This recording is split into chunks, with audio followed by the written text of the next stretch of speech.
నమస్తే. Welcome to our show. మన ఛానల్‌లో మాస ఫలితాలు చాలా మంది చాలా రకాలుగా మాట్లాడుతూ ఉంటారు. కాకపోతే డివైన్ ఆస్ట్రాలజీ అనేదే కొత్త టాపిక్ కాబట్టి, డివైన్ ఆస్ట్రాలజీ ఉపయోగించి ఉదయ్ భాస్కర్ గారు చెప్పేవి చాలా విషయాలు నిజమైన సందర్భాలు మనం చూసాం గతంలో కూడా. ఇక మాస ఫలితాలు మే 10వ తారీఖు నుంచి జూన్ 10వ తారీఖు వరకు మాస ఫలితాలు చెప్తున్నారు. వివిధ రాశుల వారు తప్పకుండా మీ రాశి ఫలితాలు ఏమిటి అనేది తెలుసుకునే ప్రయత్నం చేయండి. ఈ వీడియో ద్వారా మిథున రాశి ఫలితాలు తెలుసుకునే ప్రయత్నం చేద్దాం. నమస్కారం గురు. నమస్తే. ఇక మిథున రాశి వారికి ఏ విధంగా ఉంది మే 10వ తారీఖు నుంచి జూన్ 10వ తారీఖు వరకు?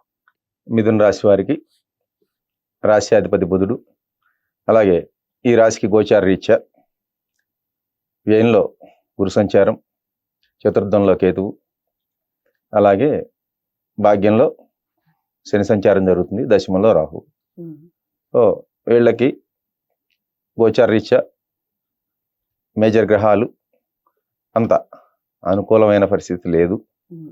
సో మిథున రాశిలో ఉన్నటువంటి వృషరా నక్షత్రంలో జన్మించిన వారికి ఆరుద్ర పునర్వసు నక్షత్రాలు, మృగశిరా నక్షత్రంలో 3-4 పాదాల్లో జన్మించిన వాళ్ళు పగడం ధరిస్తే మంచిది.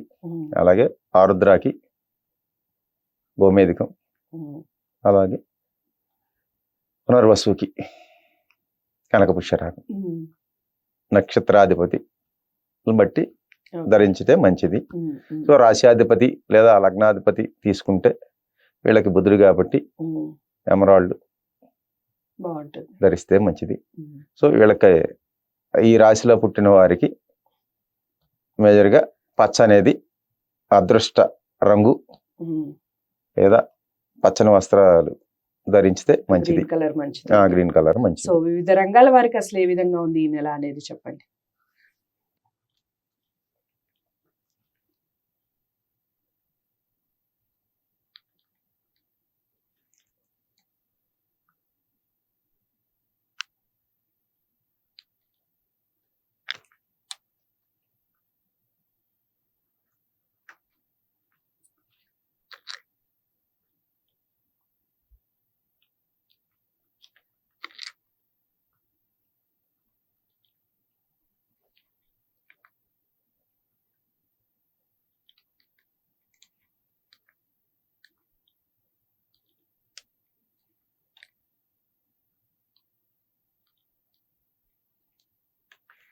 ఈ రాశిలో జన్మించిన స్త్రీలకి ఈ మాసం అంతా అనుకూలంగా ఉంటుంది.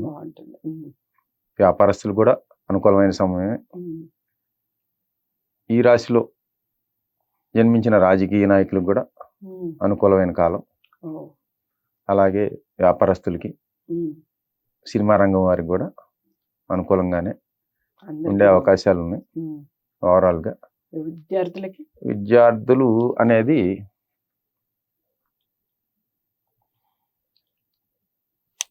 విద్యార్థులు కూడా అనుకూలమైన సమయం. అందరికీ బాగుంది. అంటే గోచార రీత్యా అనుకూలంగా లేకపోయినా గ్రహాలు ఈ రాశి వారికి కొంత అనుకూలమైన సమయం అని చెప్పవచ్చు. ఇక దైవారాధన విషయం కానివ్వండి, అలాగే అసలు ఎన్ని పాయింట్స్ ఇస్తారు మిథున రాశి? వీళ్ళు విష్ణుమూర్తి ఆరాధన చేసుకుంటే మంచిది, విష్ణాలయ దర్శనం చేసుకుంటే మంచిది. అలాగే విష్ణు సహస్రనామ పారాయణం ప్రతి బుధవారం ఉదయం 6 నుంచి 7 గంటల మధ్యలో చేసుకుంటే ఇంకా మంచిది.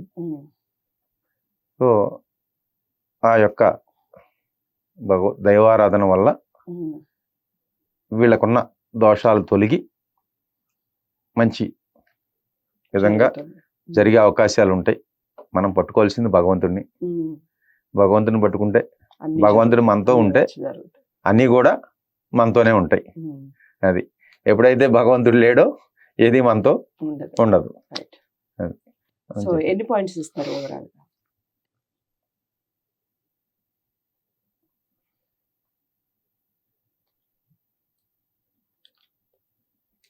వీళ్ళకి ఒక 6 పాయింట్లు ఇస్తాం, పర్వాలేదు. ఓకే.